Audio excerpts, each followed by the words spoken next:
بسم اللہ الرحمن الرحیم۔ حضرت عمر رضی اللہ تعالی عنہ ایک مرتبہ شام کے دورے پر تشریف لے گئے۔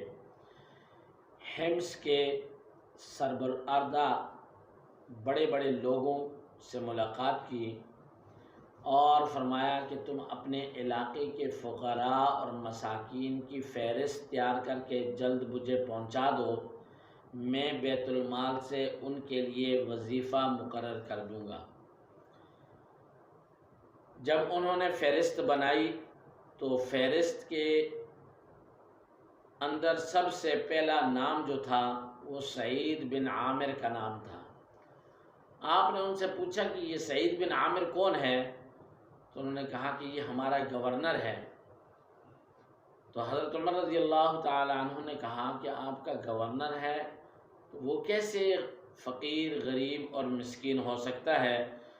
تو انہوں نے کہا کہ ہمارا گورنر سب سے زیادہ غریب ہے۔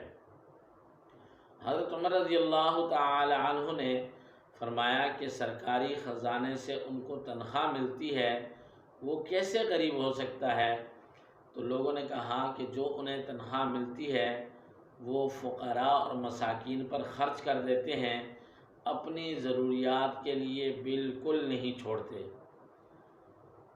یہ باتیں سن کر حضرت عمر رضی اللہ تعالی عنہ کی آنکھوں میں آنسو آ گئے اور آپ نہایت آبدیدہ ہوئے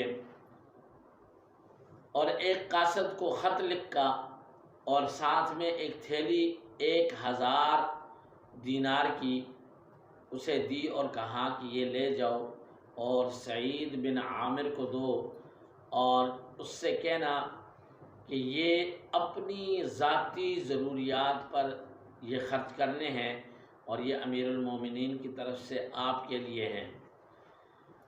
جب یہ قاصد لے کر ملک شام حمص کے اندر پہنچا تو وہاں دروازے پر دستک دی تو سعید بن عامر نے پوچھا تو انہوں نے بتایا کہ میں مدینہ منورہ سے آیا ہوں اور حضرت عمر رضی اللہ تعالی عنہ کا قاصد ہوں، آپ سے ملاقات کرنی ہے۔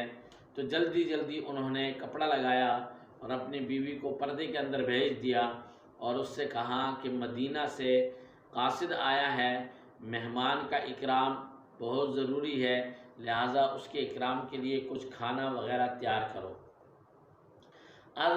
سعید بن عامر رضی اللہ تعالی عنہ نے قاصد کو اندر بلایا اور یہ بیٹھ گئے تو قاصد نے سب سے پہلے خط دیا اور حضرت سعید بن عامر نے اس خط کو پڑھا تو اس خط کے اندر یہی بات لکھی تھی اور ساتھ 1000 درہم دینار کی جو تھیلی تھی وہ بھی ان کو عطا کی۔ تو جیسے ہی انہوں نے وہ خط پڑھا اور 1000 درہم کی دینار کی جو تھیلی تھی وہ جب ان کے سامنے رکھی گئی تو انہوں نے زور سے انا للہ و انا الیہ راجعون پڑھا اور یہ اس انداز سے انہوں نے پڑھا کہ پردے میں بیٹھی بیوی وہ بھی لرز اٹھی اور انہوں نے کہا کہ کہیں ایسا تو نہیں ہو گیا کہ امیر المومنین کا نعوذ باللہ انتقال ہو گیا؟ تو بیوی نے کہا، آواز دے کر پوچھا کہ کیا بات ہے، کہیں امیر المومنین فوت تو نہیں ہو چکے؟ تو انہوں نے کہا کہ نہیں، اس سے بھی بڑا حادثہ پیش آیا ہے۔ تو کہا کہ کیا ہوا ہے، کوئی قیامت کی علامت ظاہر ہوئی ہے؟ تو انہوں نے کہا کہ نہیں، اس سے بھی بڑا حادثہ پیش آیا ہے۔ تو بیوی نے کہا کہ بتائیں بھی صحیح کہ کون سا اتنا بڑا حادثہ پیش آیا ہے جس پر آپ نے انا للہ و انا الیہ راجعون پڑھا؟ تو سعید بن عامر نے کہا کہ آج میرے گھر کے اندر دنیا آئی ہے اور یہ تمام حادثوں سے بڑا حادثہ ہے۔ تو ان کی بیوی نے کہا کہ اگر دنیا تمہارے گھر میں آئی ہے تو کیا شام کے اور حمص کے فقراء اور مساکین ختم ہو چکے ہیں؟ آپ ان میں تقسیم کر دیں۔ تو بیٹھے بٹھائے قاصد ابھی گیا نہیں تھا کہ اس کے سامنے ہی 1000 دینار کی تھیلی کھولی اور فقراء اور مساکین کے اندر خرچ کرتے کرتے اس تھیلی کو خالی کر دیا۔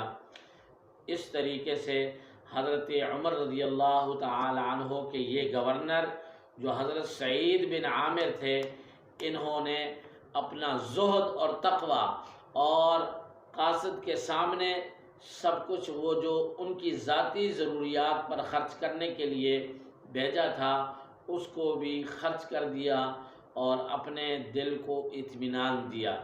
اس لیے جو اللہ کے راستے میں خرچ کرتے ہیں، جو فیاض ہوتے ہیں، جو سخی ہوتے ہیں، جو اللہ کی راہ میں خرچ کرنے والے ہوتے ہیں، ان کو اللہ رب العزت اس سے بڑھ کر عطا کرتا ہے اور ان کا دل اطمینان میں ہوتا ہے۔